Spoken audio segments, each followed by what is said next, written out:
information about the many common issues facing the industry in both Brazil and in the US.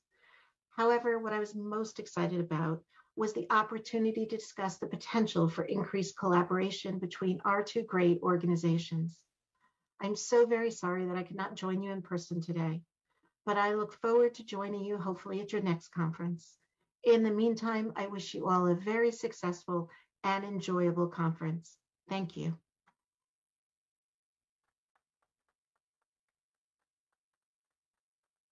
Bom, muito bacana receber uma mensagem dessa hoje de manhã. É um resultado de um trabalho que a gente vem fazendo, nós vemos fazendo aqui, eu, Clineu e Rafa, nos últimos 4 anos. Tem mais ou menos 10 anos que eu frequento as convenções internacionais. E uma pulga sempre me deixou atrás da orelha, porque que nessas convenções nunca falavam da gente, nunca falava do Brasil, não falava de nós, não falava dos nossos números. E hoje a gente tem a atenção tanto do Instituto Europeu do BIA como do ISRI, voltado para a América do Sul, voltado para nós, com todo o suporte que a gente precisar, a nível jurídico, governamental, institucional, inclusive até político, né? Então isso é muito bom para a gente. Nós vamos começar a entrar num momento, agora vamos falar num painel falando sobre a área internacional, né? E vamos falar da importância da reciclagem no mercado, tanto nacional como internacional, e vamos tocar alguns pontos bastante interessantes.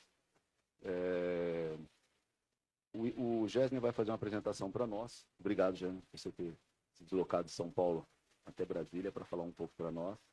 O Gessner é presidente da Sabesp, foi presidente da Sabesp, presidente do CAD, do Conselho Administrativo de Direito Econômico, e hoje é o sócio da GO Associados. Tá? Vai falar o caminho econômico para o avanço da reciclagem no Brasil. Gessner, a palavra é sua.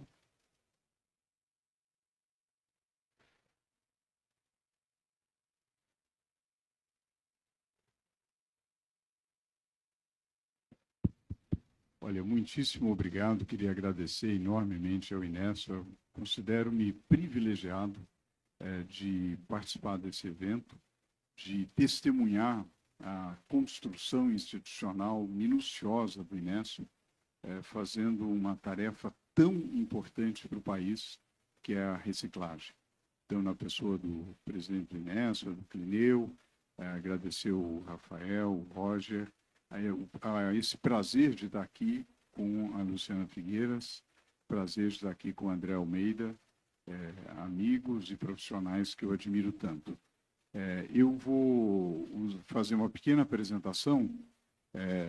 Naturalmente, o Roger vai cortar meu microfone, se eu exagerar. Eu peço licença também para falar de pé, que é mania de professor falar de pé, então eu vou falar, mas vocês começam a vaiar se eu for longo demais aqui, porque a intenção é passar a ideia básica dos aspectos econômicos. Eu vou chamar a atenção para a ideia básica da necessidade de incentivar a reciclagem. E eu vou começar a abrir o exercício que nós fizemos, provocado pelo Inesco. Falou assim, olha, veja qual o impacto da reciclagem sobre as contas públicas. E nós chegamos à conclusão que há um ganho anual em bases permanentes da ordem de 1,1 bilhão de reais. Isso como resultado do estímulo à reciclagem.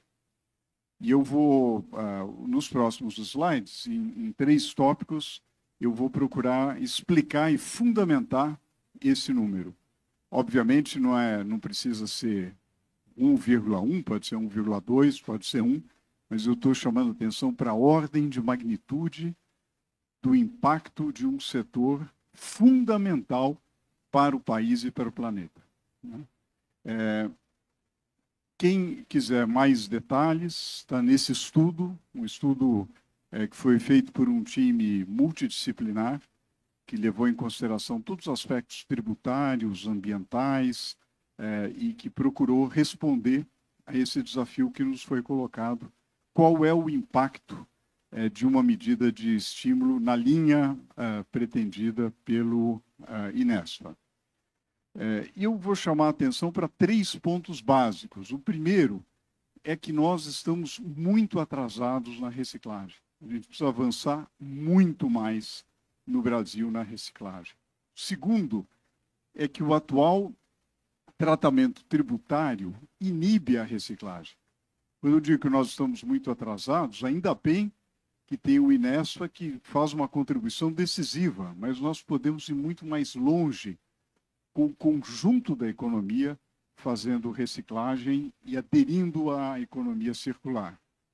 E, finalmente, fundamentar aquele número que eu mostrei para vocês, da urgente correção necessária para que haja esse estímulo à reciclagem. Então, vamos falar um pouquinho da necessidade do Brasil avançar para a reciclagem. Aqui tem alguns dos compromissos que o Brasil assumiu já no Acordo de Paris, depois reviu e mais recentemente na Cúpula do Clima, na COP26, em várias manifestações, o Brasil assumiu a mitigação da emissão de gases de efeito estufa, o aumento da participação das fontes renováveis na nossa matriz, o combater e acabar com o desmatamento ilegal, reduzir as emissões de metano e alcançar neutralidade de carbono até 2050. São metas internacionais, compromissos internacionais indispensáveis, não só porque nos cobram, mas porque interessa o crescimento do Brasil, o desenvolvimento do Brasil, liderar, protagonizar essa transição energética, esse compromisso com a questão ambiental. Agora, quando nós olhamos para quanto nós reciclamos dos resíduos coletados e direcionados para os aterros, ainda é muito baixo. Nós estamos falando de 2%, contra 20% da Política Nacional de Resíduos Sólidos. O deputado Arnaldo Jardim estará aqui mais tarde, né? Ele que foi um protagonista pela Política Nacional de Resíduos Sólidos. Alguns países como a Áustria, Coreia do Sul, Alemanha, têm mais de 50% de reutilização. Na sucata ferrosa há um avanço maior, quer dizer, há vários materiais onde esse avanço é maior. Então, por exemplo, na sucata ferrosa são 9 milhões de toneladas ao ano. Há também na área de alumínio uma elevada taxa de reciclagem, no papel uma elevada taxa de reciclagem, a recuperação do vidro. Em todos esses casos, a maior taxa de reciclagem responde a mais incentivo econômico. É preciso ter o incentivo econômico para a economia circular, sob pena de não haver um grande avanço e não haver o avanço que o país precisa. Se nós computarmos, segundo os dados, foi recentemente citado o BIR, se nós computarmos a reciclagem sucata metálica em 2020, o que se poupou de energia é suficiente para abastecer quase metade da população brasileira, 45% da população brasileira. Quer dizer, essa dimensão da questão. Quer dizer, a gente não está discutindo se vale a pena ou não estimular a reciclagem. É óbvio que vale a pena, né? E aí os dados são diversos para a questão do papel, as economias são muito grandes. Depois vocês poderão ver com maior detalhe. Se toda a produção de aço fosse inteiramente realizada a partir da sucata, haveria uma redução, comparativamente à situação atual, de menos 86% da poluição do ar. Você imagine o que isso representa em termos de saúde, em termos de combate a doenças respiratórias, né? Enfim, é claro que o Brasil precisa avançar muito mais. A gente não pode mais conviver só com o avanço de alguns segmentos, como é o caso da sucata ferrosa, mas é preciso haver um avanço geral. E, nesse sentido, eu fiquei muito impressionado com essa visão da Inespa, essa visão abrangente, tendo não apenas um segmento, mas todos os segmentos que podem e devem reciclar.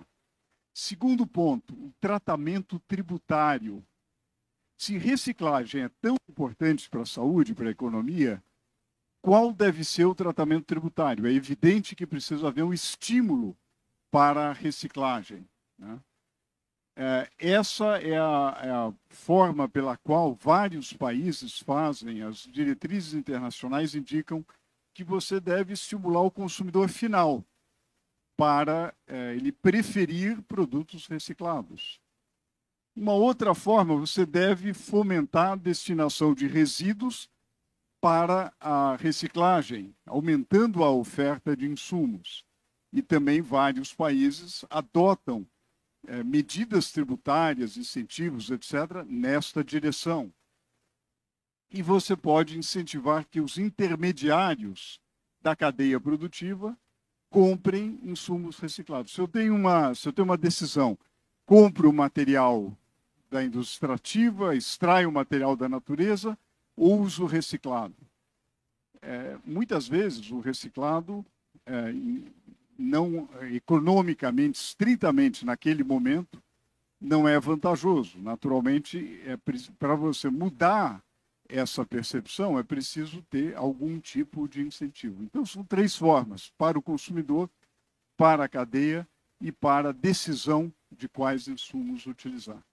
Isso é utilizado por vários países e, sobretudo, nessa terceira dimensão, a proposta, o voto do Dias Toffoli, sobre o qual a gente vai comentar, e o projeto de lei que vem sendo discutido, vão nessa direção da linha 3. Se nós tomamos a OCDE, organização fundamental para a formulação de política pública, organização a qual o Brasil deseja ingressar. O Brasil é um candidato ao ingresso na OCDE. A OCDE é claríssima: o uso de taxação para reduzir o uso de materiais primários pode não ser suficiente, de modo que muitos países estão cada vez mais procurando subsidiar o uso de materiais reciclados. A orientação é claríssima no sentido de estimular a reciclagem. Infelizmente, no Brasil, o nosso sistema tributário não faz isso. Nós não estimulamos a reciclagem como deveríamos, né?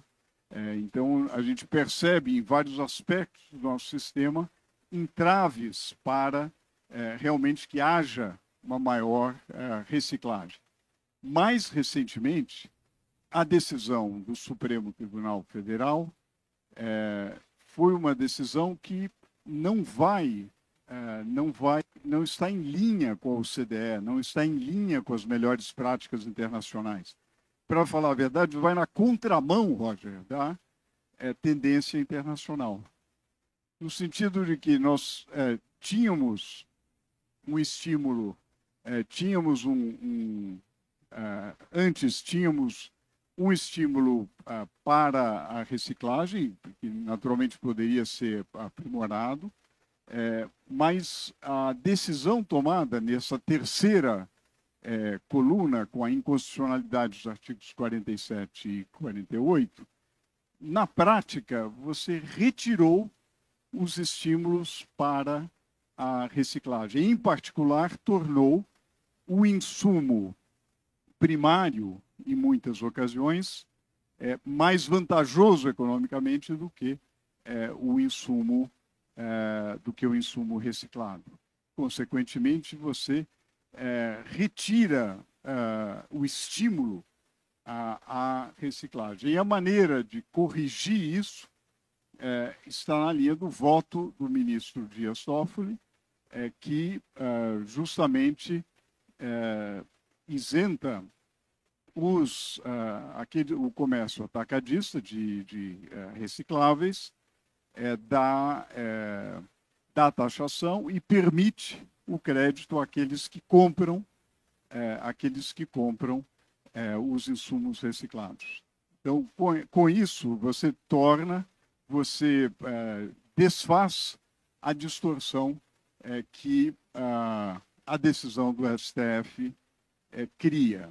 Agora, mais grave ainda em relação a essa decisão sobre os créditos de PIS/COFINS, mais grave ainda é como interpretar e como tratar os impactos agora com essa decisão. Quer dizer, esses débitos de PIS, PASEP e COFINS, que somariam algo em torno de 817 milhões, se não forem modulados, ou seja, aplicados retroativamente aos últimos 5 anos e não modulados, não parcelados, você poderia ter, na verdade, você destrói um setor que é tão importante para a economia, com um débito da ordem de 4 bilhões, 4,1 bilhões de reais. O que, obviamente, é uma insensatez completa. Quer dizer, é preciso uma solução racional do ponto de vista econômico e que estimule a reciclagem, e é isso que nós precisamos resgatar. Quais eram os objetivos do legislador? Quais eram os objetivos da chamada lei do bem? O objetivo não era esse, não era um objetivo de aumentar o preço relativo do insumo reciclado. Pelo contrário, era desonerar a cadeia produtiva da reciclagem, era induzir a formalização em benefício da economia como um todo, não só do ponto de vista econômico, mas do ponto de vista político e social, gerar empregos num setor intensivo em mão de obra e, naturalmente, gerar benefícios ambientais muito importantes, não só pelos compromissos internacionais que eu já citei, mas benefícios associados à melhora do bem-estar, ao aumento da vida útil dos aterros, a uma política de resíduos muito mais racional do que o da economia linear. Nós temos que mudar de modelo. De uma economia linear, onde você extrai da natureza e joga fora, nós precisamos ir para a economia circular, onde o rejeito é reintroduzido no processo econômico, gerando emprego, renda e, sobretudo, preservando o meio ambiente em benefício de todos. E, para fazer isso, justamente, a proposta do deputado Vinícius Carvalho justamente vai nessa direção, autorizando a utilização do crédito de PIS/COFINS na aquisição de recicláveis, né, e isentando da contribuição na venda dos materiais recicláveis. Então, na verdade, essa proposta, esse projeto, vai justamente estar em linha com todos os compromissos que o Brasil tem no mundo, está em linha com toda a lógica de uma economia ambiental. E, novamente, o Brasil tem hoje uma grande oportunidade. A nossa vantagem comparativa está precisamente no nosso potencial de não só ser uma potência agro, mas ser uma potência agroambiental, com uma matriz elétrica limpa, uma matriz energética limpa, e economia circular, né? Então, essa é uma grande vantagem, que o Brasil tem uma janela de oportunidade e a reciclagem faz parte dessa estratégia de transformar o Brasil nessa potência ambiental. Certamente não será uma potência ambiental, né, doutora Luciana, com 2% de reutilização dos resíduos coletados, ou com um sistema tributário que vai contra a tendência internacional e contra a reciclagem, né? Então, como corrigir e como alguém poderia falar, bom, mas quanto custa fazer isso? Eu responderia o seguinte, quanto custa não fazer? O exercício que nós fizemos, que eu vou dar as linhas gerais, justamente calcula qual o impacto líquido de você estimular a reciclagem, né?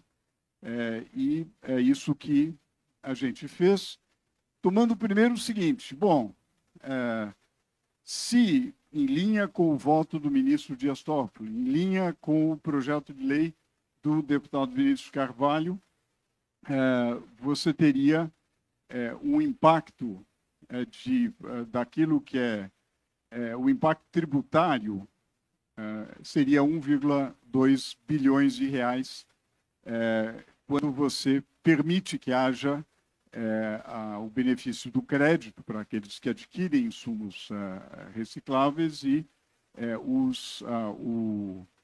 o comércio atacadista reciclável está isento. Mas quais os efeitos? Porque a gente não pode ver uma medida simplesmente, eu vou isentar esse imposto, então vai cair a arrecadação. Não é assim que se calcula o impacto. Na verdade, eu preciso ver o conjunto dos impactos na economia. E para ver o conjunto dos impactos na economia, a gente usa uma ferramenta que o IBGE proporciona, que é a matriz insumo-produto. Quando a gente vê nessa matriz, isso nos permite ver todas as relações intersetoriais. Se eu estimulo esse setor, ele vai empregar mais, ele vai gerar renda, ele vai contratar outros segmentos que vão gerar renda, que vão gerar emprego, que vão fazer investimento. Esse exercício mostra quais são os impactos intersetoriais globais que vão gerar renda e emprego.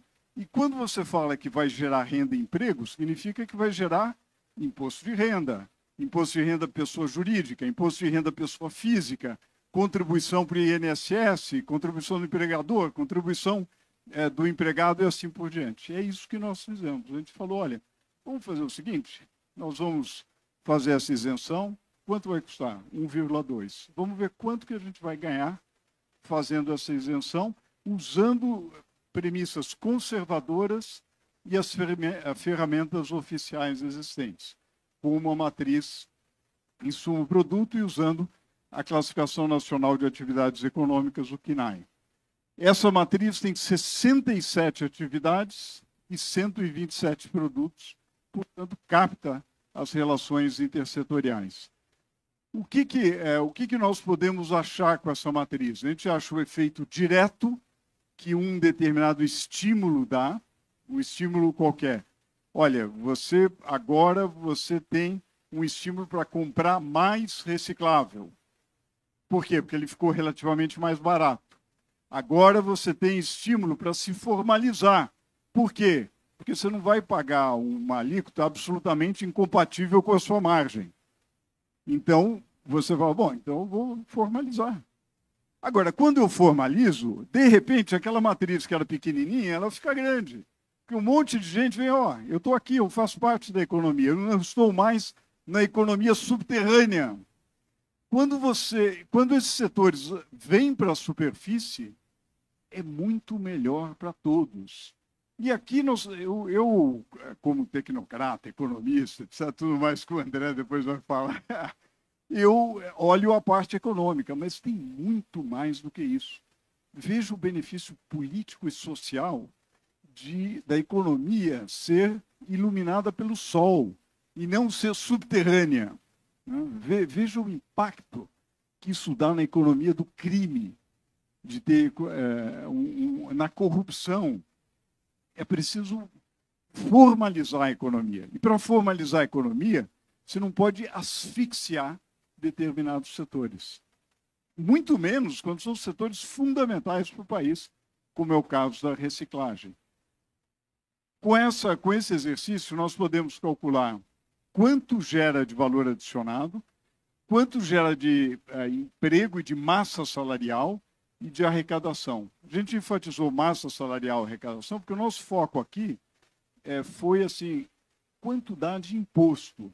É claro que tem muitos outros benefícios, mas quanto gera de imposto? E para isso é importante dar renda.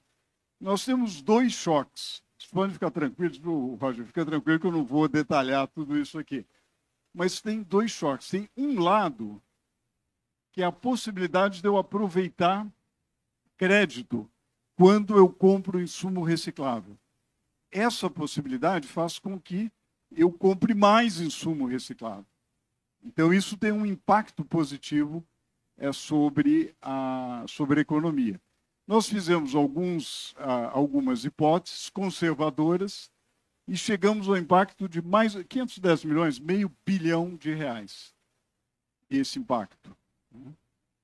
Esse lado aqui é o impacto mais forte, porque o que acontece quando um setor vem para a superfície, quando ele se formaliza?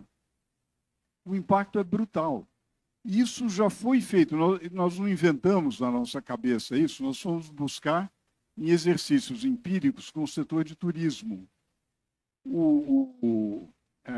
Carlos e um conjunto de autores fizeram um cálculo de um benefício de 7,5%, quanto que gerava de impacto no setor de turismo, que é intensivo em mão de obra, assim como o setor de sucata. E o impacto foi da ordem de 31,8%, o impacto que nós calculamos. Então, a gente falou, bom, eu estimulo em 9,25%, quanto que aumenta a formalização? Em cerca de 32%. Quando você põe isso na matriz, é uma brutalidade. É uma brutalidade, porque isso significa que muita gente que não contratava formalmente, não pagava imposto, vem. Por quê? Porque vale a pena, que é um incentivo. Na linha daquilo que a OCDE preconiza, na linha daquilo que vários países praticam, né? Que não é uma invenção. Jabuticaba é o que nós fazemos, né? O mundo não faz uma oneração da reciclagem, faz uma desoneração da reciclagem. Bom, então tem esses dois, a soma desses dois choques, de um lado 510 bilhões, aqui 2,3 bilhões de impacto, fazendo o exercício da matriz. É claro, a gente pode mudar as premissas, pode ser 2,1, pode ser 2,4, também pode. O importante é a magnitude do impacto. Bom, e chegamos à conclusão que a gente aumenta valor adicionado, que a gente aumenta a massa salarial, que a gente aumenta uma série de coisas. Quanto isso dá de imposto? É o que nós mostramos nesse quadro. Para cada impacto, a gente vê, olha, eu tenho aqui o impacto de aumento de valor adicionado, eu tenho impacto de 530 milhões. Na massa salarial, na contribuição do empregador, 20% sobre a massa salarial. Depois eu tenho a massa salarial deduzindo, a massa salarial reduzida em 20%, que já foi a parte do empregador, daí tem o empregado. Depois eu pago o imposto de renda pessoa física. Alguém vai falar, puxa, meu alíquota é baixa. É que na média, muita isenção, etc., na média, a alíquota de imposto de renda, a alíquota efetiva realmente é 10,23%.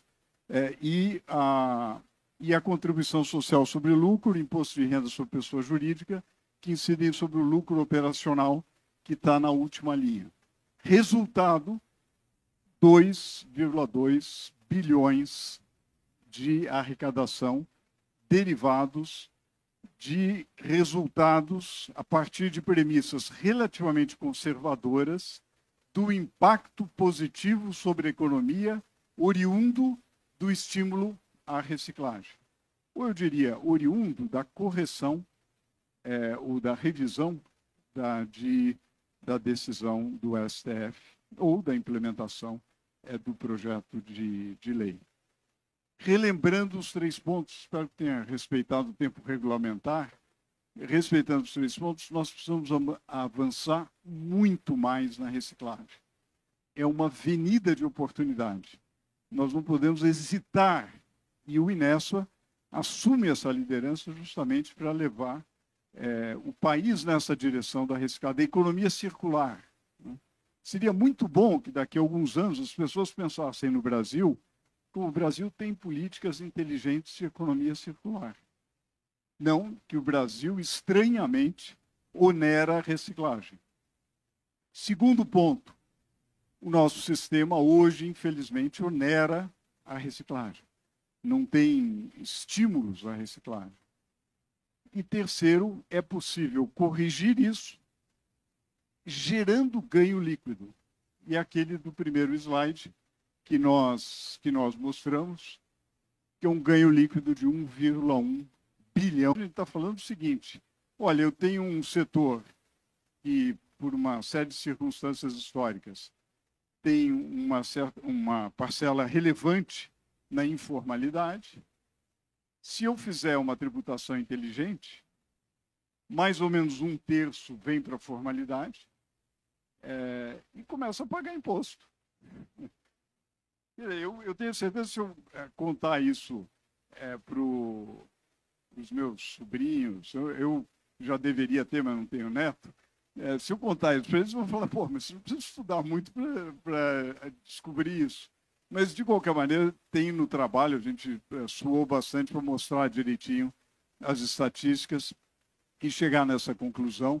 Portanto, é muito importante travar esse debate com as informações. O estudo está disponível e eu tenho certeza que o INESFA vai travar esse debate, levar esse debate para a sociedade, compor uma ampla coalizão com vários segmentos do país em prol da economia circular, em prol da reciclagem e do meio ambiente. Muitíssimo obrigado.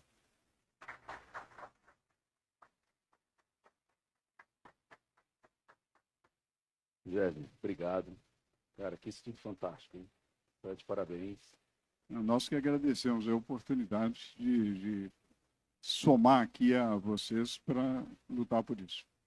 E como eu ia dizer, os números não mentem. Né? Já dizia um grande jargão financista. Está aí provado nos números que o apoio só temos a ganhar. Nós estamos atrasados, falta apoio político, interesse do governo, para que a gente possa pegar um caminho em prol da reciclagem. E esse é o nosso trabalho aqui do INESF, dos presidentes, para a gente trabalhar aqui com vocês constantemente. O Brasil está indo num caminho contrário, está provado isso, né? E essa decisão nós andamos para trás, num ano que nós temos interesse de entrar na OCDE, que nós assumimos o compromisso na COP. A Luciana vai falar um pouco disso. Doutora Luciana, hoje diretora de Relações Governamentais do Instituto, do INESF, é presidente do Instituto Agenda Urbana Brasil e é advogado especialista em gestão executiva e meio ambiente pela UFRJ. Lu, a palavra é sua. Depois, no final, a gente faz os comentários gerais. Obrigado. Obrigada a você, meu parceiro de trabalho. Eu estou tendo essa grande felicidade de estar trabalhando com o INESFA. Desde dezembro eu ganhei esse presente. Eu chamo de presente, porque quando a gente ama o que a gente faz, a gente não trabalha um dia sequer. Eu não me sinto trabalhando. Eu não me sinto trabalhando. Eu nasci no dia 5 de junho, dia do meio ambiente. Eu digo assim, falo, vai lá, garota, se vira e faz a tua parte. E eu estou aqui fazendo. E não estou sozinha, não. Eu gostaria de agradecer a mesa composta em nome de todas as mulheres presentes nesse auditório. Todas as mulheres que trabalham junto com os seus esposos, os seus companheiros, na luta diária pela reciclagem do nosso país. E hoje eu vim falar com vocês aqui um pouco, né, do que o Brasil vem fazendo, do que lá fora a gente sabe que vem sendo feito e como a gente pode melhorar. Tá? Tradicionalmente, o Brasil é um país rico em recursos naturais. Isso é um fato. É um fato. Porém, não tão rico quanto outrora. Eu estudei, eu acredito que muitos do que aqui estão, que os recursos naturais eram infinitos. A água, né? Parecia aquela foto da cachoeira na aula de ciências. E nunca ia acabar. Crise hídrica instalada, CPI, Rio, São Paulo, Brasília. Energia, Brasil rico, as hidrelétricas, água abundante, a energia está aí. Sobretaxa, contas caríssimas, inviabilizando que muitas famílias coloquem arroz e feijão à mesa para pagar a conta de luz. Não existe divisão da reciclagem para economia de recursos, seja água, seja energia. Quando eu tive a oportunidade de estudar um pouco sobre políticas públicas ambientais, caminha junto. Reciclar, economizar recursos naturais, isso tudo é uma coisa só. Está tudo linkado, tudo relacionado.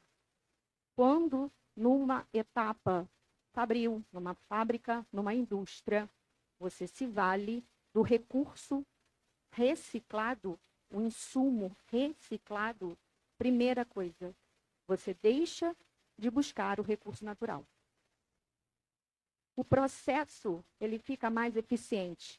Por isso, você economiza energia, água, entre outras adicionalidades. Homem-hora no processo, porque quando você tem que extrair o recurso, logística, levar o recurso, implementar o recurso, trabalhar o recurso, homem-hora, água, energia. Quando você já traz o recurso processado, transformado, olha quanto se poupa. Tem divisão? Não tem divisão. É uma coisa só. Eu não estou com... Se puderem passar para mim... Gente, isso aqui não é uma palestra, é só um roteiro para que eu consiga falar com vocês ao mesmo tempo. Eu acho que eu segui.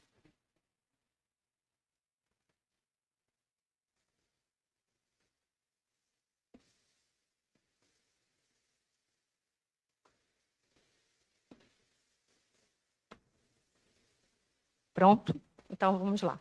Não é uma palestra, tá, pessoal? É um roteiro para mim, para vocês, para a gente fluir. Eu tive que mudar de última hora, porque quando você fala tarde, muitos dos colegas já falaram bastante. Querido professor aí, mestre na área da economia, nos brindou com uma rica conteúdo e dados não mentem. Tudo isso é muito lindo de falar para vocês. Nós temos hoje, o Brasil hoje está sendo... Ai, volta. O Brasil hoje está num procedimento de ingresso na OCDE. O OCDE é chamado do grupo dos ricos, né? Mas não é isso. É um grupo de países que compõem e que debatem políticas, dados, fatos econômicos. O Brasil pretende ingressar nesse grupo. Nós temos metas políticas a serem entregues. O que é isso? O Brasil tem suas políticas públicas. Existe, neste momento, um procedimento de averiguação está acontecendo nesse momento. Nós estivemos na Casa Civil, estivemos com as pessoas responsáveis e nós estamos sendo avaliados. As nossas políticas internas do Brasil estão sendo confrontadas com o que o Brasil precisa ter para ingressar na OCDE. E, pasmem, 20% das políticas colocadas a título de meta são políticas relacionadas a gerenciamento de resíduos sólidos. E dentro disso está inserida a reciclagem. Para isso, a gente precisa falar o mesmo idioma. Não adianta a gente querer entrar num grupo, eles estão falando uma língua e a gente está falando outra. As nossas políticas precisam ser páreas, precisam caminhar juntas.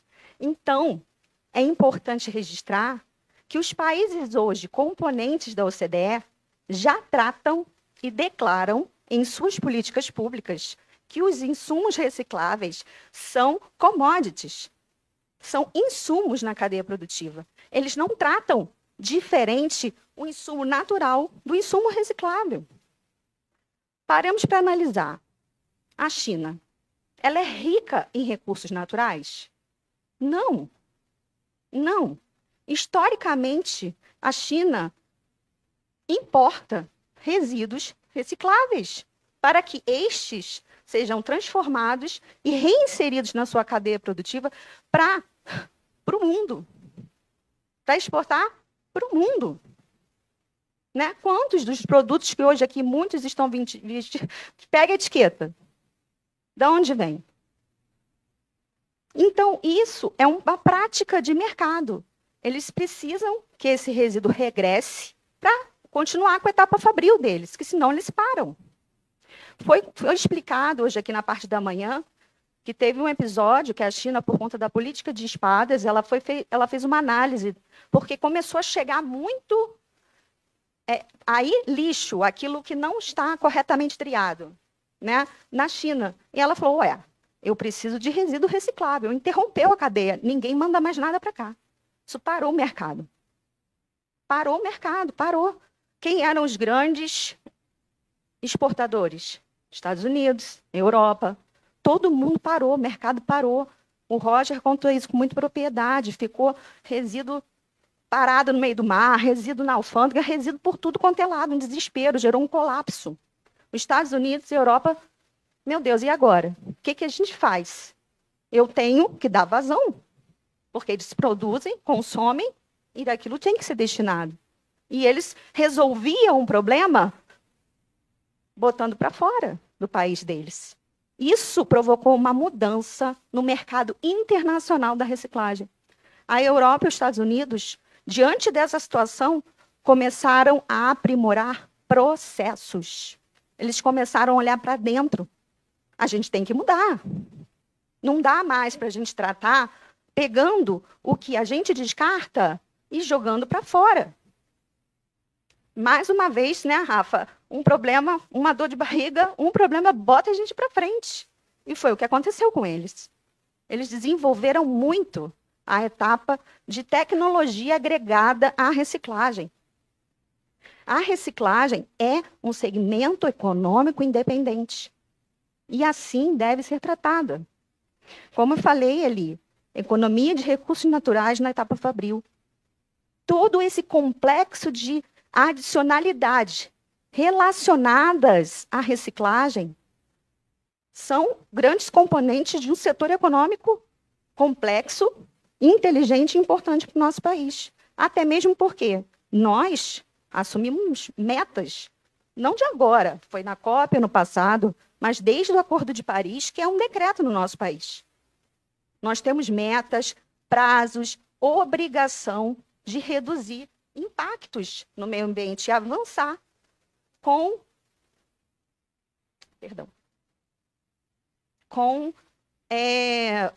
emissões de gases de efeito estufa, com o aquecimento global. Nesse estudo, está à disposição, inclusive no site do INESP, eu falo muito sobre o que eu vou falar agora para vocês. O Brasil, hoje, ele tem um decreto que regulamentou a logística reversa e a reciclagem. Nós estamos vindo com a regulamentação dos créditos carbono. A reciclagem como insumo na cadeia produtiva gera adicionalidades tanto para o mercado de logística quanto para o mercado de crédito. Quando você reinsere o resíduo na cadeia produtiva, você deixa de mandar aquele resíduo para um aterro sanitário, para um lixão, que ambos emitem gases de efeito estufa. Então, você faz uma captura, você retorna com aquele resíduo e deixa de impactar. Essas adicionalidades são a regressar com as embalagens e todo o resíduo gerado, oriundo do processo fabril, a fim de cumprir com as etapas da logística. Quem hoje recicla, regressando, serão creditados. Então, toda essa dinâmica já é existente. Toda essa dinâmica é relacionada à reciclagem. Olha a importância disso. Isso é real. E aí, falando um pouco de aquecimento global, tragédias climáticas. Né? Antes se falava, isso é mito, né? Isso não existe. Existe. Acabou de acontecer no meu estado, região serrana do estado do Rio de Janeiro, Petrópolis. Destruída, devastada. Isso é real. Não é mais academia só, não são mais dados científicos. É fato. Mortes, quase 200 mortes já apuradas. Guerra na Ucrânia. O que aconteceu? O que impactou? Quem pega avião aí toda hora? Como é que está o custo das passagens aéreas? Como é que está tudo que é no Brasil? A logística no Brasil hoje ela é feita basicamente por transporte rodoviário, estradas. Combustível aumenta, tudo aumenta. São adicionalidades reais que nos mostram que cada vez mais nós temos que blindar, proteger os nossos insumos recicláveis. O Brasil já deixou de ser aquele país rico e pujante por natureza. Isso não é mais uma realidade. Se assim fosse, a gente não teria sobretaxa de luz. Se assim fosse, a gente não teria escassez hídrica. Entre 17 e 18 reais o quilo do tomate. Quem é aí cozinha, vive, né? Porque eu costumo brincar, né? A gente está aqui, mas a gente é mãe. A gente está aqui, mas a gente é esposa, a gente faz mercado. E a gente vê R$ 18 o quilo do tomate. E por que está R$ 18 o quilo do tomate? O tomate viaja de caminhão, né? E aí está ali adicionado o combustível. Então, não somos pujantes assim. Nós temos que rever os nossos padrões. A reciclagem é uma ferramenta para isso, né? Pensando nisso, tá? E por tudo aqui já conversado e já narrado, o Inesfa é um instituto que tradicionalmente vem buscando conhecimento, né? Eu costumo dizer que o conhecimento, ele liberta, ele instrui, ele faz a gente conhecer o novo e agregar valores. O Inesfa tem esse diferencial. Agora vai completar 50 anos de existência, por isso que ele sempre foi tão eficiente na reciclagem da sucata de ferro e não ferrosa. E agora estamos buscando abraçar todas as outras commodities. E o Inesfa é o único associado do Boreal Europeu, do BIA. E nós estamos nos inspirando tanto no Boreal Internacional Europeu quanto no ISRI para nos constituirmos, e aqui hoje já apresentando para vocês esse propósito de termos sobre o nosso guarda-chuva técnico, governamental, institucional, setorial da reciclagem no Brasil, trabalhando dentro dos padrões de commodities, que aqui no Brasil e na forma da nossa política, nós chamamos de insumos recicláveis, né? O aço, a sucata não ferrosa, o alumínio, o papel, têxtil, plástico, entre outros, até aqui resíduos de construção civil, que vai falar no próximo painel, tudo que pode retornar para a cadeia produtiva a título de insumo reciclável.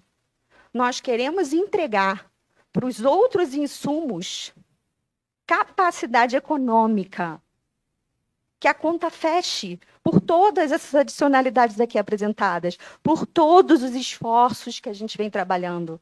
Trabalhar por uma frente parlamentar, que a gente está correndo atrás de instalar. Trabalhar com estudos econômicos aqui apresentados, para apresentar ao governo. E não só mais para a sucata de ferro e aço, e sim também para as outras commodities inspirado nessa modelagem. Tá? Aqui mostra, eu fiz um print, não ficou muito bom, mas o Brasil como o único, ali está, logo no primeiro, Brasil como o único associado do Boreal Internacional Europeu da reciclagem, que tanto nos inspira. Então, pessoal, é muito importante registrar essa presença. Eu tenho certeza absoluta que esse encontro de hoje vai ficar registrado, que daqui a algum tempo a gente vai lembrar desse encontro. Porque eu estou há 20 anos trabalhando na reciclagem. Eu não tenho receio de falar que eu sou lobista. Eu trabalho com lobby. Eu levo toda essa demanda, e sempre levei há 20 anos, para parlamentares, para setores, porque esse trabalho tem que ser feito.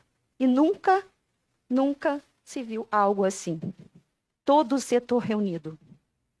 Sem união, sem coesão, não existe construção de política pública assertiva. Sem o diálogo, sem falar com os ministérios inerentes. Né? Existem vários ministérios afetos. Não adianta tentar construir uma política pública de impacto econômico sem dialogar com o Ministério da Economia, por exemplo.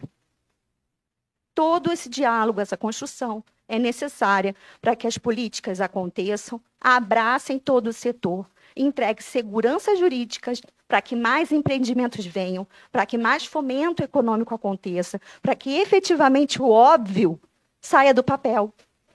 O óbvio, porque é óbvio. A reciclagem, o número não mentem. É um benefício, mas o óbvio tem que ser dito durante um dia, como a gente está fazendo aqui. Muito obrigada pela presença de vocês.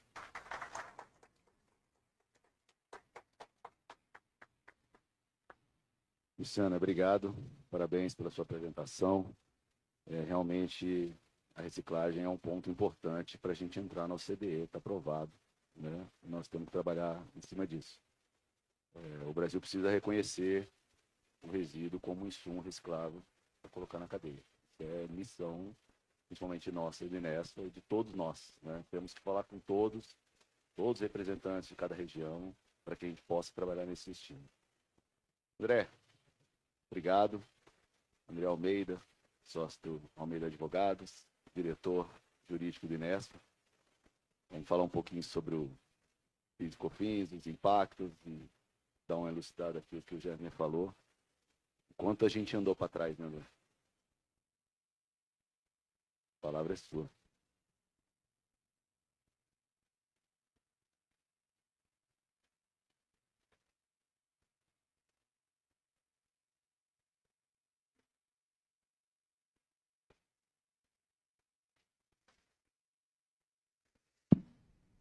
Deu? Boa tarde, pessoal.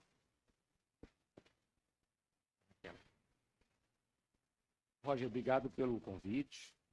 Gerson, um grande amigo de longa data. Parabéns pela apresentação. Luciana, parabéns pela exposição. Eu gostaria de começar agradecendo o Nestor pelo convite me feito para conversar com vocês sobre as questões da alteração tributária no Brasil com relação à reciclagem, mas também para dar um pouco do panorama internacional e futuro do que nós esperamos fazer para que se acomodem as forças contra o setor. Eu, obviamente, começo agradecendo o Plineu Alvarenga e o Rafael Barros pelo convite, em nome de todos os associados do Inespa, que eu já conheço tão bem de tantos anos. Me recordo nos idos de 2010, quando vínhamos a Brasília, representando o Inespa, em outras pautas, até muito mais calorosas que essa atual, que também o Inespa conseguiu superar e se desenvolver. De forma que, nesses 12 ou 13 anos de relacionamento que temos juntos, eu aprendi muito sobre o setor e acho que contribuiu um pouco para que a gente chegue num momento como esse, em 2022, com um seminário organizado e com objetivos políticos e objetivos tributários para o setor mais bem desenhados. Eu vou falar ali para conseguir ler o slide.